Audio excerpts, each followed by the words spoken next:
नमस्कार मित्रों। मित्रों, यही है सही भारत यूट्यूब चैनल में आपનું હાર્દિક સ્વાગત છે। ગુજરાતમાં અને ભારતમાં જે ઘટનાઓ બને છે અને એ બનતી ઘટનાઓના સંદર્ભમાં અનેક વખત વાસ્તવિકતા કરતા જુદી જુદી બાબતો રજૂ કરી અને ભ્રમણાઓ રજૂ થતી હોય છે, ભ્રમણાઓ ફેલાવવામાં આવતી હોય છે। તો આવી ભ્રમણાઓનું ખંડન કરી અને વાસ્તવિક હકીકતો રજૂ કરવી એ પણ એટલી જ જરૂર હોય છે। આજે આપણે એક એવી વિચારધારાના પ્રતિનિધિની વાત કરવી છે કે જેમના રાજકીય પક્ષની વિચારધારા સાથે કોઈ લેવા દેવા નથી, એ વ્યક્તિ સાથે વ્યક્તિગત પરિચય નથી, પરંતુ ગુજરાતના આદિવાસી સમાજનો અવાજ બનાવેલું એ વ્યક્તિત્વ છે અને એ વ્યક્તિત્વ છે ચૈતર વસાવા। ચૈતર વસાવા રાજકીય રીતે જે પક્ષ સાથે જોડાયેલા છે એ પક્ષની વિચારધારા સાથે મારા કોઈ લેવા દેવા નથી, અથવા તો એ પક્ષની વિચારધારા માનતો નથી।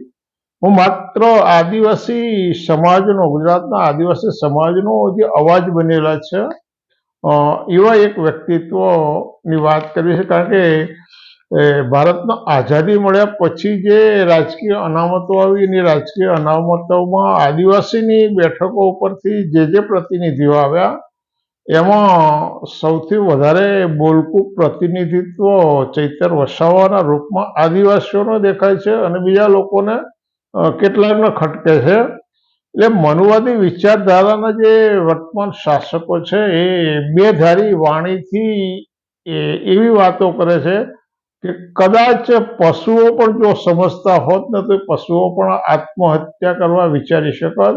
આવો વિરોધાભાસ હોય છે।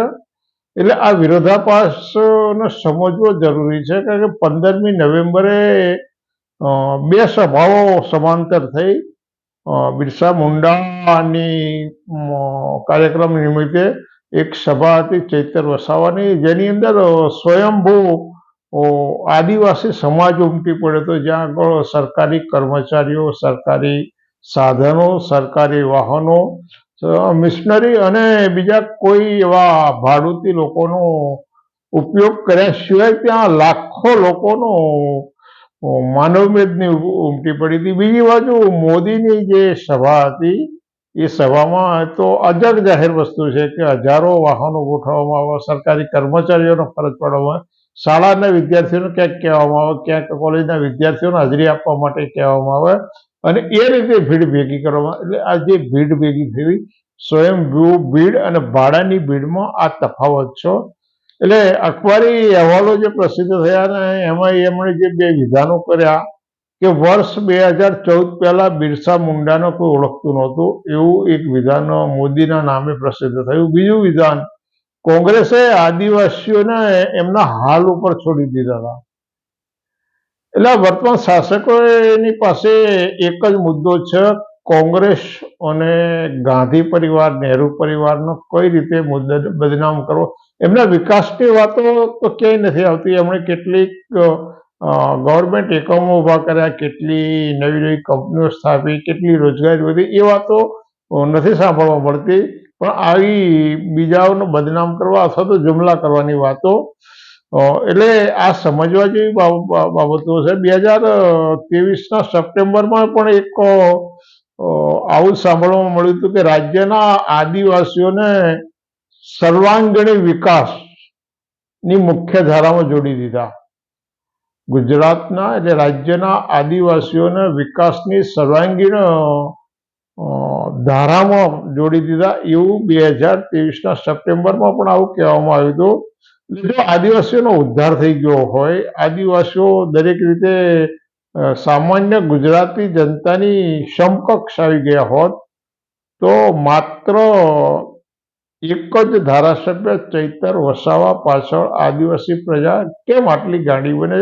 આ પણ વિચારવા જેવું નહીં। વાસ્તવિકતા શું છે આ વિચારવા જોઈએ કે ગુજરાતનો આદિવાસી રોજગારી એટલે બેરોજગારીની બાબત, તમે આખા ગુજરાતની કોઈ પણ ખૂણેથી છોટાઉદેપુર જવા માટે, પંચમહાલ જવા માટે, દાહોદ જવા માટેની સ્પેશિયલ એક્સપ્રેસ બસો મુકાયેલી છે. ગુજરાત માર્ગ પરિવહન નિગમ દ્વારા ગુજરાતના કોઈ પણ છેડેથી દક્ષિણ ગુજરાતના જે આદિવાસી પટ્ટાના જે ગામો છે એ વિસ્તારોમાં અંતરિયાળ ગામોમાં જવા માટે બસો મૂકવામાં શા માટે કે આ લોકો બધા પ્રવાસી મજૂરો છે અને એ મજૂરોની ઉપર ગુજરાતના ઘણા બધા વિસ્તારોની ખેતી નભે છે, ઘણા બધા વિસ્તારોનું બાંધકામ ઉદ્યોગ નવી રહ્યો છે. આ મજૂરો પ્રવાસી મજૂરો માટે એટલે સૌથી મોટી સમસ્યા રોજગારીની છે, ગરીબીની છે. એમના જ વિસ્તારની અંદર ખૂબ મોટા ભ્રષ્ટાચાર થતા અને હમણાં દાહોદ જિલ્લાની અંદર આ ભ્રષ્ટાચાર બહાર આવ્યો છે. એની અંદર જવાબદારોની ધરપકડ થશે. અજગ જાહેર બાબતો છે. સરકારી તાનાશાહી અને માર્ગોના અભાવે અનેક વખત રસ્તાઓની અંદર પ્રસૂતાના મોત થયા છે, કાં તો રસ્તાઓની અંદર પ્રસૂતિ થઈ છે. કેટલાક થોડાક ઉદાહરણો જોઈએ કે ઓગસ્ટ 2014માં કેન્દ્રમાં જે નવું શાસન શરૂ થયું એટલે છોટાઉદેપુર તાલુકાના 5 ગામો એવા છે કે એના વિદ્યાર્થીઓ શાળામાં જવા માટે નદીમાં તરીને જવું પડતું હોય છે. અને આના માટે માનવ અધિકાર પંચે ગુજરાત સરકારને નોટિસ આપી હતી. આ 2014ની વાત કરી. આ જે આપણને કહેવામાં આવે છે કે ભાઈ ગુજરાતના આદિવાસીઓને વિકાસની ધારામાં મુખ્ય ધારામાં જોડી દીધા. આદિવાસીના પછાત વસ્તી ધરાવતા અરવલ્લી જિલ્લાના મોડાસા તાલુકાના ભચડિયા, તમપુરા, જૂના મોદરસુરા એવા 5 ગામોના લોકો છેલ્લા 10 વર્ષથી વર્ષના 10 મહિના એમણે નદીના પાણીની અંદર તરીને જવું પડતું હોય છે. એ લોકો એટલા સંપર્ક વિહોણા થઈ જાય છે. વર્ષો પહેલાની ઘટના 79-80ની અંદર સાબરકાંઠા જિલ્લાના વિજયનગર પાસે હરણાવ ડેમનું બાંધકામ થયું અને એ વખતે જે 34 કુટુંબો વિસ્થાપિત થયા એમના જમીન અને નોકરી આપવાના વચન આપવામાં આવ્યા હતા. 2022 સુધી 22 પરિવારો આજે પણ જમીન વિહોણા અને આધાર વિહોણા છે. આ એ વિકાસની વાત છે. રસ્તાના અભાવે અનેક પ્રસૂતાઓના મોત થયા અને ગુજરાત હાઈકોર્ટે ઓક્ટોબર 2025માં મોટો નોંધ લઈ અને ગુજરાત સરકારને ફટકાર આપતા કહ્યું હતું કે આવી ઘટનાઓથી અમારું માથું શરમથી ઝૂકી જાય છે. કારણ કે એ વખતે જે મહિલાને પ્રસૂતિ માટે એને લઈ જતા હતા રસ્તામાં એનું મૃત્યુ થયું અને એના કારણે ગુજરાત હાઈકોર્ટે આવી નોંધ લેવી પડી હતી. છોટાઉદેપુર જિલ્લાનું નસવાડી તાલુકાની આ વાડિયાથી સાંકળનો રસ્તો ન હોવાના કારણે પ્રસૂતાને 10 કિલોમીટર દૂર ડુંગરા ચડી અને લઈ જવાના અહેવાલ એ સમયે 2017માં પ્રસિદ્ધ થયા હતા. અને હાઈકોર્ટને આ ફટકાર છતાંય એક પછીના તરત જના સમયગાળામાં તુરખેડાની એક મહિલાને 3 કિલોમીટર દૂર સુધી પાછો લઈ જવી પડી હતી અને એને આ રીતે સારવાર આપી શકાઈ હતી. એટલે આવી ઘટનાઓ સતત બન્યા કરે છે. જૂન 2025ની અંદર નસવાડી તાલુકાના ખેંદા ગામે પાકો રસ્તો ન હોવાથી પ્રસૂતાને 4 કિલોમીટર ઉંચકીને લઈ જવી પડી હતી. આવી સેંકડો ઘટનાઓ બને છે. આ બહાર આવેલી ઘટના પણ ન બહાર આવેલી જેની પ્રિન્ટ મીડિયાએ નોંધ ના લીધી હોય, સોશિયલ મીડિયામાં જે નોંધ ના આવી હોય, આવી તો સેંકડો ઘટનાઓ બને છે. અને જ્યાં માર્ગ હોય ત્યાં ઉભેલી 108 અથવા તો જ્યાં નજીકનું દવાખાનું હોય ત્યાં આગળ પ્રસૂતાનો જોડી કરીને 5-10 યુવાનો લઈ જતા હોય ને એવા સમયમાં રસ્તામાં જ્યારે આ પ્રસૂતાને પીડા ઉપડે અને પ્રસૂતિ થાય તો એ વખતે કેવા સંજોગો થતા હશે. કારણ કે મોટા ભાગે તો પુરુષો હોય અને 1-2 સ્ત્રીઓ સાથે હોય, કારણ કે આટલું બધું લાંબુ ચાલવાનું હોય, ડુંગરાળ રસ્તો હોય. એટલે આ પરિસ્થિતિ આપણને એમ કહેવામાં આવે, એવું જાહેર કરવામાં આવે આદિવાસીઓના સર્વાંગીણ વિકાસની હરોળમાં લાવીને મૂકી દીધા છે. એટલે આ આદિવાસીઓનો વિકાસ દેખાય છે. શિક્ષણની બાબતમાં વાત કરીએ તો માર્ચ 2025ની આપણે વાત કરીએ. ચૈતર વસાવાએ વિધાનસભામાં જે પ્રશ્ન પૂછ્યો તો એના જવાબમાં 31/1/2025ની સ્થિતિએ ડાંગ એ વિસ્તારની 713 આંગણવાડીઓમાંથી તમામે તમામ આંગણવાડીઓના પોતાના મકાનો હતા. એટલે એક ક્યાંક ભાડાના મકાનમાં ચાલે અથવા તો બીજી રીતે આ માર્ચ 2025ની વાત કરું છું કે 713 આદિવાસી આંગણવાડીઓના પોતાના આ મકાનો હતા. ડાંગ જિલ્લાના 14 જેટલા છાત્રાલયોની અંદર કામ કરતા એના કર્મચારીઓનો 18 માસ સુધી પગાર ચૂકવવામાં ન આવ્યો અને ઓક્ટોબર 2025માં આ કર્મચારીઓ ગુજરાત હાઈકોર્ટમાં રીટ કરી અને હાઈકોર્ટે આદેશ કર્યો. એટલે સરકારે જુદા જુદા વિભાગો એકબીજાને ખો આપી અને ગ્રાન્ટ હોવા છતાંય તે 18 મહિના, એટલે તમે વિચાર કરો કે એક કર્મચારી 1 મહિનો કે 2 મહિના પર 18 મહિના સુધી, તો આ ગવર્મેન્ટ ત્યાં સુધી શું કર્યું? આદિવાસીઓના વિકાસની આપણે વાત કરતા હોય તો 18 મહિના સુધી એમનો પગાર ચૂકવવામાં નથી આવતો. સંસદની અંદર કેન્દ્ર સરકારે કબૂલ્યા મુજબ જૂન 2025 સુધી ગુજરાતમાં ઓછું વજન ધરાવતા આદિવાસી બાળકોની સંખ્યા 1,71,570 હતી. અતિ ઓછું વજન ધરાવતા બાળકોની સંખ્યા 1,11,862 હતી અને ઓછી ઊંચાઈ ધરાવતા બાળકોની સંખ્યા 37,695. એટલે કુલ 3,21,127 બાળકો કુપોષિત હતા.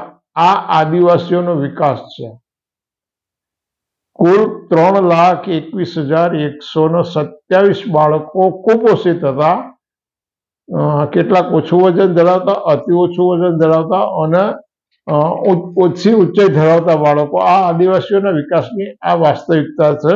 અને આવી વાસ્તવિકતાના બાબતોને લઈ વારંવાર ચૈતર વસાવા અને બીજા લોકો જ્યારે રજૂઆત કરતા હોય ત્યારે એમને સસ્પેન્ડ કરવામાં આવે અથવા તો એમની ઉપર બીજા આક્ષેપો થતા હોય છે. ફેબ્રુઆરી 2025 વિધાનસભામાં ચૈતર વસાવાએ એક મુદ્દો ઉઠાવ્યો કે ભાઈ આદિવાસી વિદ્યાર્થીઓનો મેનેજમેન્ટ કોટાની અંદર મેનેજમેન્ટ કોટાની પોસ્ટ મેટ્રિક શિષ્યવૃત્તિઓ કેમ બંધ કરી દેવામાં આવી? એટલે એ સમયે કોંગ્રેસ અને આપના 4 ધારાસભ્યોને સસ્પેન્ડ કરી દેવામાં આવ્યા.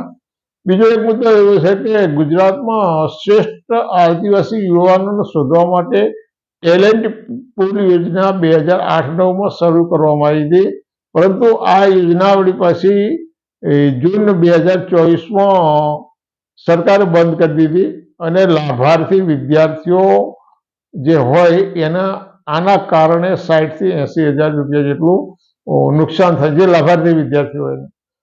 માર્ચ 2025માં ગુજરાત વિધાનસભામાં સરકારે જે પ્રશ્નોત્તરીમાં જવાબ આપ્યા અને એ પ્રમાણે 2024-25ના વર્ષમાં આદિવાસી વિભાગે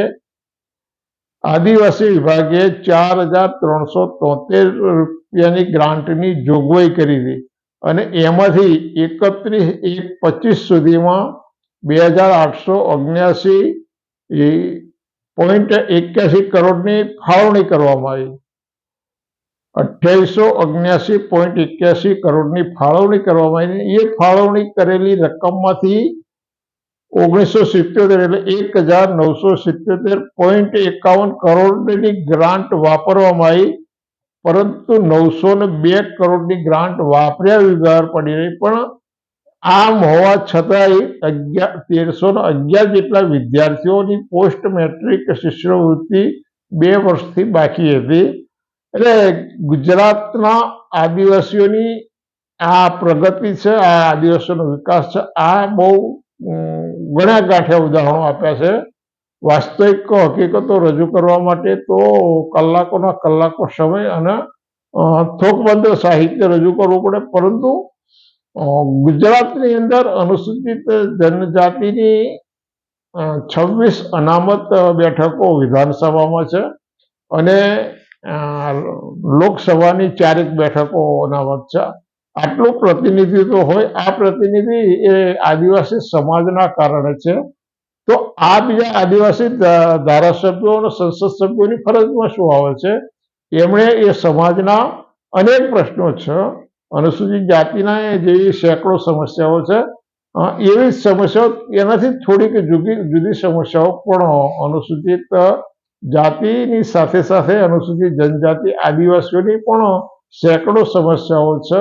ખાસ તો રોજગારીનો પ્રશ્ન, વિકાસના પ્રશ્નો છે, ભ્રષ્ટાચારનો છે, શિક્ષણનો છે અને કુપોષિત બાળકોની સમસ્યાઓ છે. સરકારે આપેલા આંકડા પ્રમાણે જો આ સ્થિતિ હોય અને છતાંય એમ કહેવામાં આવતું હોય કે કોંગ્રેસે આદિવાસીઓને એમના હલ ઉપર છોડી દેવામાં આવ્યા હતા, અથવા તો એમ કહેવામાં આવતું હોય કે ગુજરાતના આદિવાસીઓને સર્વાંગીણ વિકાસની અંદર જોડી દીધા, તો આ એકદમ જે વાસ્તવિક હકીકતો છે એનાથી વિપરીત હકીકતો છે. એટલે આમાં કોઈ પણ પક્ષ અથવા કોઈ વ્યક્તિ અથવા કોઈ સંસ્થા અથવા સરકારની બદનક્ષી થાય નહીં, પરંતુ વાસ્તવિક હકીકતો અને એ પણ સરકારી આંકડાઓ સાથે જાહેર થયેલા અખબારી અહેવાલોના આધાર સાથે રજૂ કરવામાં આવી છે. એટલે મિત્રો, તમને યોગ્ય લાગતું હોય તો આ ચેનલને વધુ સબસ્ક્રાઈબ કરો, લાઈક કરો, શેર કરો, કોમેન્ટ કરો. પણ આવી હકીકતો સાથે આપણે અવારનવાર મળતા રહીશું. આવી સામાજિક સભાનતા માટે આ બાબતો ઉજાગર કરવી જરૂરી છે. ફરી મળીશું. આવજો.